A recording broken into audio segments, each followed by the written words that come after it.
میں آپ کو اس ضمن میں ایک بات بتاتا ہوں، یہ میں نے اللہ تعالیٰ معاف کر دے اس طاہر القادری کو اور اس کو بخش لے، اور اللہ تعالیٰ اسے مرنے سے پہلے اس سے توبہ قبول کر لے اس کی۔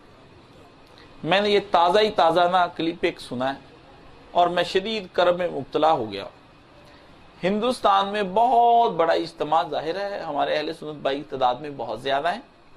تو اجتماع بہت بڑا، ذاکر نائک کا بھی کچھ نہیں، ڈاکٹر اسرار کا بھی فضول، چھوٹے چھوٹے یہ تو بچے اجتماع تھے جو اس کا اجتماع دے، لاکھوں کی تعداد میں ڈاکٹر صاحب تقریر فرما رہے ہیں۔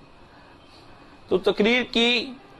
تقریر میں جو پھر آخر میں جہاں ختم کی نا، وہاں پر یہ فرمایا کہ میں تم کو ایک حدیث سناتا ہوں، فلاں صحابی سے یہ ایک روایت ہے کہ قیامت کے دن عرش پھٹے گا، آسمان سے 2 کرسیاں اتریں گی، ہاں جی، ایک کرسی پر اللہ رب العزت جلوہ فروز ہوں گے۔ اب اگلی بات کیا؟ اللہ کی عزت کی قسم، اللہ کے جلال کی قسم، اللہ کی عزت کی قسم، اللہ کے جلال کی قسم، اللہ اکبر۔ یہ قسمیں بڑی خوفناک چیز ہوتی ہے، اس کا بھی قصہ سناتا ہوں۔ تو کہا اللہ کی عزت کی قسم، اللہ کے جلال کی قسم، دوسری کرسی بھی ہوگی، اس پر نبی کریم حضور پر نور رسول مقبول صلی اللہ علیہ وسلم بیٹھے ہوں گے، برابر کی کرسیاں ہیں بھائی۔ قرآن حدیث میں کیا آتا ہے کہ پیارے پیغمبر 8 دن سجدے میں پڑے رہیں گے، انکوائری نہیں شروع ہوگی، پھر اللہ کی بارگاہ میں وہ کرسیاں 2 بتا رہا ہے، کہتا پھر اللہ تعالیٰ اس سے پوچھیں گے کہ بتا محمد تو کس طرح راضی، حضور بولیں گے نہیں، اللہ پھر کہے گا ایسے جیسے خدا محتاج ہے۔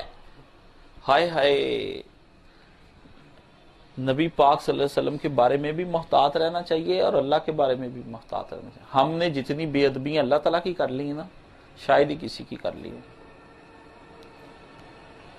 یہ گناہ کیا ہوتا ہے؟ گناہ اللہ کی بے ادبی ہے نا، اللہ دیکھ رہا ہے، بندہ کر رہا ہے، بھئی یہی ہے، اس پہ اللہ نے پکڑ لینا، بھی میں دیکھ رہا تو کر رہا تھا، چلو کسی اور جگہ پہ ہوتا جب میں نہ دیکھتا مجھے ناغیرت آتی۔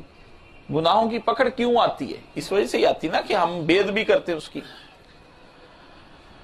تو کہا اس کے بعد اللہ 3 دفعہ کہیں گے، اور اس کے بعد پھر اللہ رب العزت سے آخر کار نبی پاک صلی اللہ علیہ وسلم کہیں گے میں تب تجھ سے راضی ہوتا ہوں اگر تم میری امت کو، تو اللہ تعالیٰ کہیں گے اچھا اتنی، کہ نہیں اتنی نہیں،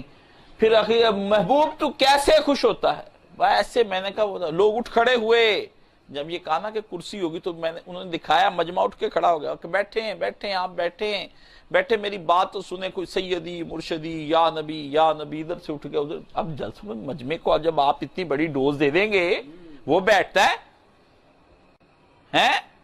وہ آپ کی تو طبیعت میں جب پورا نشہ ہو جائے گا، یہ تو ایسے ہی ہے جیسے پوری کی پوری بوتل آپ نے ایک بڑی سی اندر انڈیل لی نشے کی، اب آپ وجد میں آ رہے ہیں، وہ پکڑ کے بٹھاتے ہیں، آپ بیٹھتے ہیں، کسی کے قابو آتے ہیں۔ آپ نے تو ان کو پرمٹ دے دیا گناہ کرنے کا کہ کرو جو ہوتا ہے، کر جاؤ، سارا دیکھا جائے گا۔ تو اس نے یہ بات وہاں پر کہی کہ پھر آخر اللہ پوچھے گا پیغمبر تو کیسے راضی ہوتا ہے؟ اللہ اکبر، اللہ اکبر۔ مجھے تو ڈر آتا ہے ایسی باتیں، میں تو سنتا بھی نہیں ہوں، میں ایسی کفر سنتا بھی نہیں ہوں، لیکن ہماری مجبوری بن جاتی کہ ہم کہتے ہیں کہ یہ کیسے گمراہ ہوتا ہے، اس لیے بیان کرنا پڑتا ہے۔ ڈر آتا ہے، خوف آتا ہے کہ اللہ بندوں سے پوچھے اس طرح کی باتیں۔ یہ حضور نے خیر بتایا کہ میری تو امت بس، سب پھر سارے ہی بخش دیے جائیں گے، ادھر سے نعرہ، ادھر سے نعرہ، ادھر سے حضرت ہے، ادھر سے یہ، دنیا راضی ہو گئی۔ اور لکھنے والے نے کہا کہ ایسا اجتماع پر نور پہلے کبھی نہ دیکھا گیا تھا، ہائے ہائے، ایسی خوبصورت بشارت پہلے کبھی نہ سنی گئی تھی۔ اس طرح کے ٹیگ لگا کے نا ہمیں گفٹ کرتے ہیں یہ کہ جی آپ سنیں، آپ کی نظر، آپ بعد مذہب اور بعد عقیدہ بھائیوں کے لیے، بعد عقیدہ بعد مذہب بھائی جو ہے پھر وہ سنتا ہے، بعد مذہب بعد عقیدہ بھائی کہتا ہے پھر بتاؤں گا تمہیں کو میں بھی قیامت کے دن یہ کیسے جھوٹی اور موضوع اور ضعیف اور کمزور اور من گھڑت حدیثیں ہیں یہ ساری۔ اور میں آپ کو یہ بات بتا دوں، ٹھیک ہے شفاعت کی عقیدوں کو ہم مانتے ہیں، ایسی کوئی بات نہیں ہے، لیکن واللہ بڑے بڑے لوگوں نے ان کا انکار بھی کیا، انہوں نے کہا ہم نہیں مانتے، حضور نے تو کبھی ایسی بات کہی نہیں، تم یہ کون سی نئی حدیثیں سناتے ہو؟ تو یہ اس طرح کی چیزیں جب آپ سنائیں گے تو قرآن کیا کہہ رہا ہے؟ قرآن کھلی مخالفت کر رہا ہے سامنے آپ کے، وہ حدیث کا تو کوئی چکر ہے، قرآن سامنے مخالفت کر، ڈرو اس دن سے۔ اللہ نے پہلی بات ڈرنے کی ہے، اللہ نے یہ نہیں کہا کہ ہاں انتظار کرو اس دن کا، نہیں کہا ڈرو اس دن سے، کہ اس سے پہلے کہ تم میرے سامنے احتساب کی عدالت میں آؤ اور پیشی ہو تمہاری اور سختی سے بات پرس کی جائے، تم ڈر جاؤ، یہ کام ابھی اور یہیں پہ روک دو جہاں پر سے تم کر رہے ہو، اور دوبارہ تم یہ کام کرنے کی جرت نہ کرنا۔ اگر تم مجھے یہ کام کرتے ہوئے نظر آئے یا پائے گئے تو ہم تمہیں نپٹ لیں گے جس طرح قیامت کے روز نپٹا جا سکتا ہے۔ یہ واتقوا اللہ، اللہ سے ڈر جاؤ، اتنا زور کا جلالی جملہ ہے یہ، کہ کوئی اتنا بڑا اللہ تعالیٰ کہ یہ میں نے قرآن کے اندر سب سے زیادہ سخت جملوں میں سے اس جملے کو، واتقوا، ڈر جاؤ، اتق اللہ، اللہ سے ڈر جاؤ، یعنی جہاں تقوی، اتقوا، واتقوا آ جائے وہاں پر اللہ کہتا ہے جلال میں آتا ہے، حکمیہ ہے، یہ نہیں ہے کہ جیسے کہ اے بندے کا پتر بن، ٹھیک ہے نا،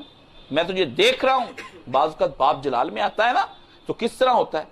ٹھیک ہے نا، تو اس کا جلال برستا ہے، تو اللہ بھی چونکہ ہما وقت سمیع بصیر ہے، دیکھتا کہ وہ اللہ کہتے ہیں واتقوا، ڈرو، کس سے؟ یومن لا تجزی نفس عن نفس شیئا، جس دن کوئی بھی دوسرے کے کسی ذرا بھی کام نہیں آئے گا۔ شیئن کا لفظ ہے، شیئن، شے چیز ہوتی ہے، عربی زبان کا یہ قاعدہ ہے کہ جب اس کی لفظ کے آخر میں دو زبریں آ جاتی ہیں یا دو زیریں یا دو پیشیں آ جاتی تو وہ وسعت کے معنوں میں آ جاتا ہے بعض اوقات، تو وسعت کے معنوں میں یہاں اللہ نے کہا معمولی سا بھی کام نہیں آئیں گے، ذرہ برابر بھی کام نہیں آئیں گے، تم سمجھو نا کہ چلو ذرا برابر ہی کام آ جائیں، کوئی کام تمہارے وہاں پر نہیں آئے گا، تم تنہا ہماری بارگاہ میں آؤ گے، ہم بلائیں گے تم کو۔ اور حدیث میں یہ آتا ہے کہ جس طرح یہ دیکھیں نا یہ بند ہے نا، تو اسی طرح اکیلا اکیلا اندر بلایا جائے گا، اور اس قدر باز پرس ہوگی، اس کا سارا چلا کے دکھا یہ آپ ہی ہیں، یعنی ایسی نہیں ہوگی آ جاؤ میرے پیارے بندو کم آن کم، نو، یہ تم ہو، آتے یہ سوال ہوگا، اب کیا بولے گا بندہ؟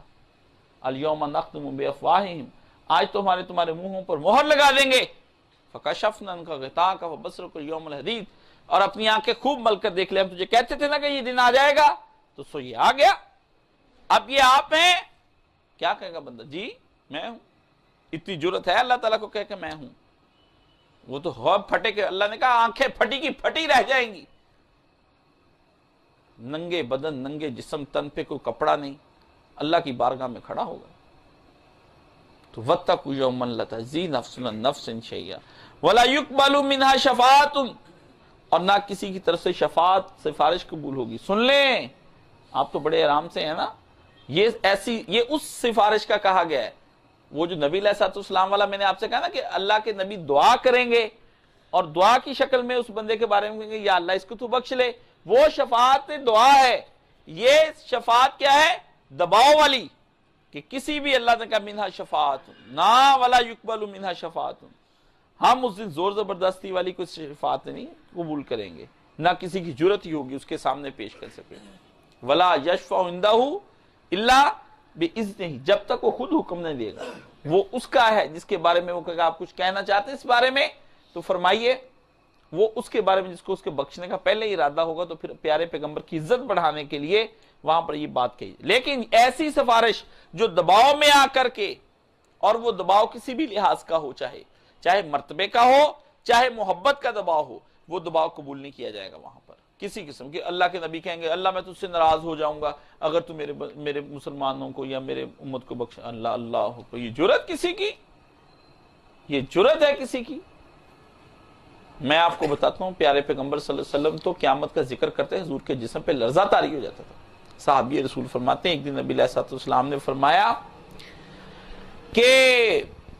آپ علیہ السلام ممبر پہ کھڑے خطبہ دیتے آپ نے فرمایا قیامت ہوگی، اللہ کے ایک ہاتھ میں زمین ہوگا، اس میں ایک میں آسمان ہوگا، خدا دونوں کو ٹکرا دیں گے، رائی، اور آپ نے فرمایا رائی کے دانے کے برابر ہوں گے اللہ کے سامنے، تو یہ آپس میں ٹکرا دیں گے، فنا ہو جائیں گے۔ حضور اس طرح کر رہے تھے آپس میں کہ آپس میں ٹکرائے فنا ہو جائیں گے۔ پھر حضور نے فرمایا پھر اللہ کہے گا لمن الملک اليوم، آج کس کی بادشاہی ہے؟ اب کون ہوگا وہاں پہ؟ تو تباہ ہو گیا، فنا ہوگی سب مخلوق، کچھ بھی نہیں ہے۔ تو صحابی کا میں نبی صلی اللہ علیہ وسلم کو دیکھا تو حضور کے جسم پہ نا اس طرح لرزہ تھا، اس قدر طاری تھا کہ ہم نے کہا نبی علیہ السلام تو میں نیچے ہو کے قریب پڑا گیا، اس سے مجھے لگا حضور گرنے ہی لگے ممبر سے، اتنی جلالت حضور صلی اللہ علیہ وسلم پر آ کے ہمیں لگا کہ پیارے پیغمبر صلی اللہ علیہ وسلم گرنے ہی لگے ہیں، اتنا آپ کا جسم مبارک کانپا۔ حدیث شریف میں آتا ہے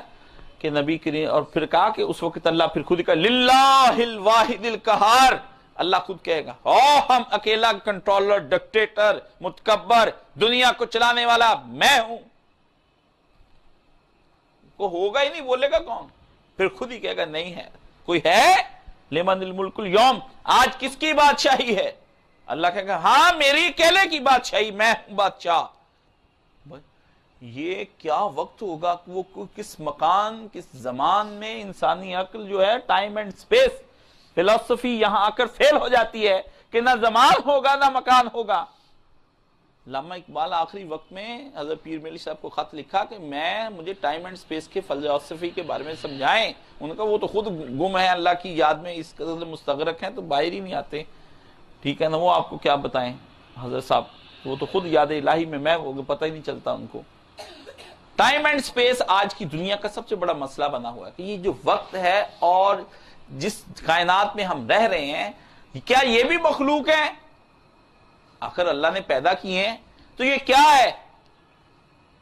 وچے ڈب مرندیاں عقلاں وحدت دے دریائیں ہیں، وچے ڈب مرندیاں، حیرت ہو جاتی بندے کو، حیرت کے دریا میں ڈوب جاتی سب کی سب باتیں، ٹھیک ہے نا۔ تو یہ انسان کے ساتھ اس وقت ہوگا، تو پیارے نبی صلی اللہ علیہ وسلم نے فرمایا اس وقت یہ حالت ہونی، اور حضور صلی اللہ علیہ وسلم کے ایک مجھے پنجابی کا شعر یہاں پہ آتا ہے، سمن بکمن رین فرشتے تے کس طاقت دم مارے، فرشتے بھی اس کے سامنے سمن بکمن چپ رہتے ہیں، بول نہیں سکتے، خاموش، گونگے بہرے بن کر اس کے بارگاہ میں یوں ہاتھ باندھے کھڑے ہیں کہ بادشاہ سلامت کب جانے کیا جانے کس وقت حکم دے دیں، کون سا حکم دے دیں۔ خوف جلالت، حضرت جبریل کو طاقت نہیں کہ ایک حد سے آگے بڑھ کر بارگاہ الہی میں پیش ہو جائیں، ان کو بھی وہیں پہ رک جاؤ جبریل، یہ تمہارا مقام رک جانے کا، ہماری بارگاہ میں نہ آنا، جل جاؤ گے۔ تجلیات اور انوار کی ایسی بارش ہوتی وہاں پر، سدرات المنتہا پہ حضور صلی اللہ علیہ وسلم آتے، ایسی زبردست بارش ہوتی، جبریل بھی انکار کر دیا کہ ہم نہیں آگے جا سکتے، ہمارے یہی مقام ہے۔ سمن بکمن رین فرشتے تے کس طاقت دم مارے، اس دے در تے عاجز ہو کے ٹہندے بزرگ سارے، سب بزرگ جتنے ہیں جو سجدے میں پڑے ہوئے ہیں، لاؤ کس بزرگ کی بات کرو گے، کس نبی کی بات کرو گے، بالآخر سجدوں کے بغیر اس کی جان نہیں چھوٹ رہی۔ کوئی تو نبی، کوئی تو ولی، کوئی تو زاہد، کوئی تو پیر، کوئی تو بادشاہ، کوئی تو ہم کو دکھاؤ کہ جو بغیر سجدوں کے اپنی زندگی گزارے اور کہے میں اللہ کا مقرب اور اللہ کا پیارا ہوں۔